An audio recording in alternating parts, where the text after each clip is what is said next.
It's finally here. Going into this night, where do we stand? This is where we stood coming into the night, 268 to 204, so clearly an advantage for Secretary Clinton. Take a look here. If Donald Trump wins tonight, no matter who they voted for, take a look at these numbers here. 21% say they'll be concerned. 37% say they'll be scared. This is what both candidates want. They want to be living there starting January 20th of next year. Florida's been going back and forth. Just changed again. It's only 11,000 vote lead just now. It changed. Math on your feet. I like this. The Empire State Building in New York City. Take a look at our running tally, the electoral vote. Anderson, this night is turning out to be a real nail-biter. All along, the Trump campaign has been saying that Florida's a must-win for them. And I mean, they can't win without it. Donald Trump will carry the state of Florida. You know, I'm guessing that the people in Brooklyn, I can see their fingers That's probably. The Hillary Clinton headquarters. Yeah, fingers probably bleeding because there's no more nail to bite. I wouldn't call anything encouraging for Hillary Clinton at the moment, to be honest with you, my friend. Wolf, the scene here is so different than it was a few hours ago when people were happy and relaxed. I have been looking around the room at people who are stone-faced. Some of them have been crying. This was a white lash against a changing country. It was a white lash against a black president. This is the people rising up saying it's time to listen to us. It's time to listen to us in Michigan and Wisconsin and work for the people. Hillary Clinton has called Donald Trump to concede the race. The Florida Republicans who gathered for a victory party were being told to prepare for defeat. The exit poll predicted a Clinton win, which would pretty much guarantee her the presidency. But then they started counting the real votes, and things were looking up and up. He's been my candidate from day one because he's not a politician. It's kind of like in Britain. We're sick of him. Across town at the equivalent gathering of Democrats, the mood was heading in the opposite direction. I'm sickened. I'm without words. I thought for sure that Hillary would win this election, that Hillary would win Florida. If he can get, worried about a tweet or he's insecure about his image and he has his finger on the nuclear button, what does that mean for the world? Victory was slipping away. Soon the rest of the key swing states were following suit. Then, when Trump's victory in Florida was confirmed,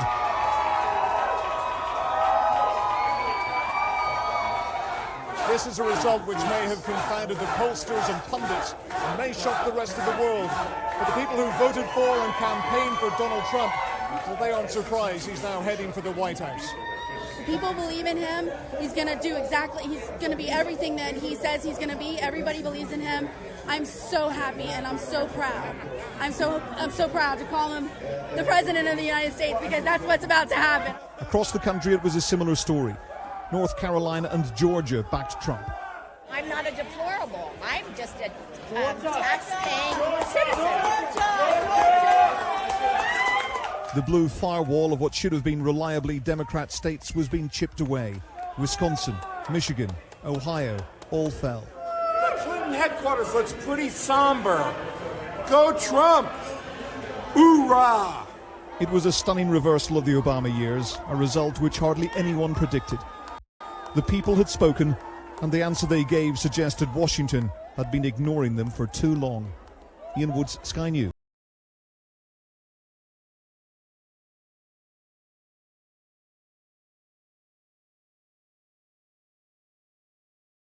Actually, the AP now projecting that Donald Trump has won the state of Pennsylvania. That is the race, frankly. There is no path forward for Hillary Clinton.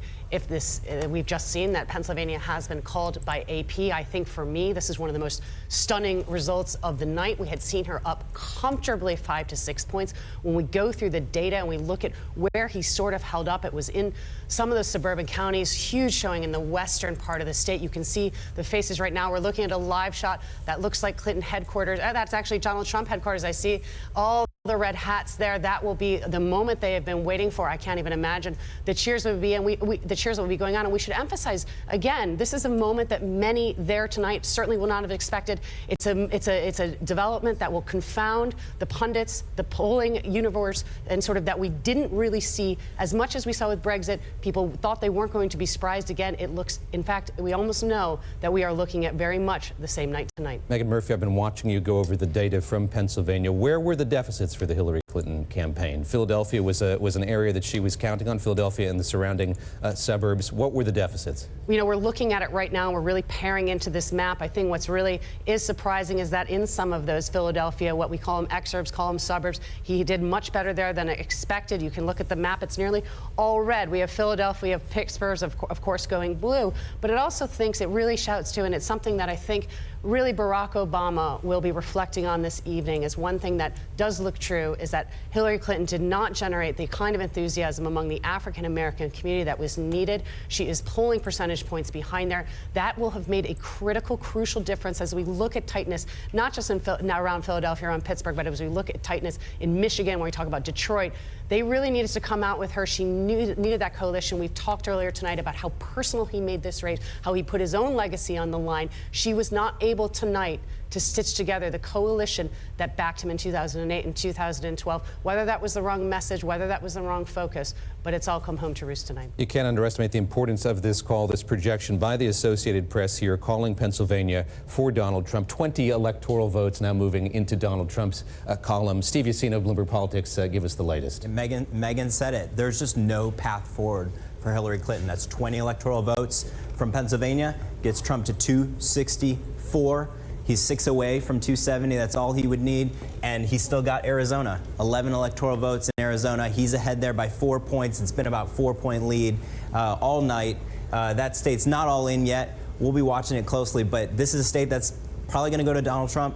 And he's still close in Wisconsin. He's still close in New Hampshire. Pennsylvania, this really just wiped away Clinton's chances of reaching the White House. Steve, and I just want to quickly go to that map and make sure people can look at it. All of us were drawing our electoral maps. Many of us who'd follow the campaign, Megan Green has drawn her own electoral map. I can think of very, very few people who would have drawn a map with those kind of states that we're seeing going red. That's right. I mean, we said up from the very beginning, we said that Donald Trump needed to win. It was an inside straight, right? He had to get every domino in this race had to fall his way, and the states did, starting, down with Florida, North Carolina, Ohio actually was first. But then you get Pennsylvania, nobody expected that. And we saw early signs of it in Virginia. When that race was close, there was a signal that this was going to be a longer night than we expected. And it's redrawn the map. It really has. A state that has been blue since 1992, Megan, so a huge change of events here. Bloomberg News characterizing this in light of that projection from the Associated Press. Donald Trump poised. Well, I hope you enjoyed that little compilation there of 2016. In about 8 or 9 minutes, putting it together. Was that great or was that great? Huh? Now, obviously, with the highs of 2016, and then we came crashing down to our lows in 2020, but we all know what happened there.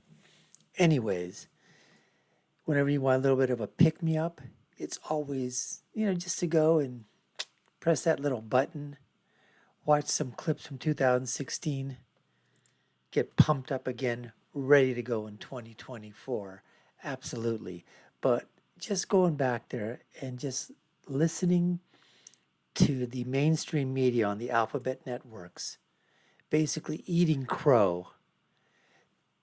Their minds are just racing. You could just tell they're trying to find the answers. And the answers are right there in front of them, but they still don't pick it up.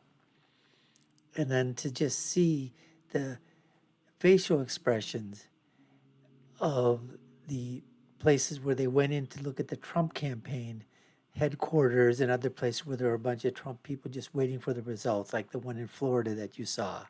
And then compare that, contrast that with what was happening at the Hillary Clinton headquarters and how that night unfolded and what we were hearing from the initial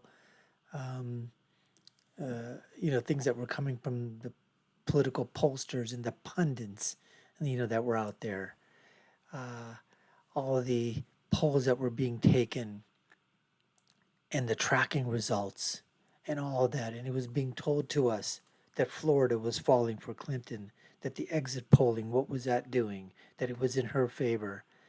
And it looked like, you know, wow, this is in the bag. And that's, at least that's a story that was being told to us up until around 8:30, maybe into 9 o'clock.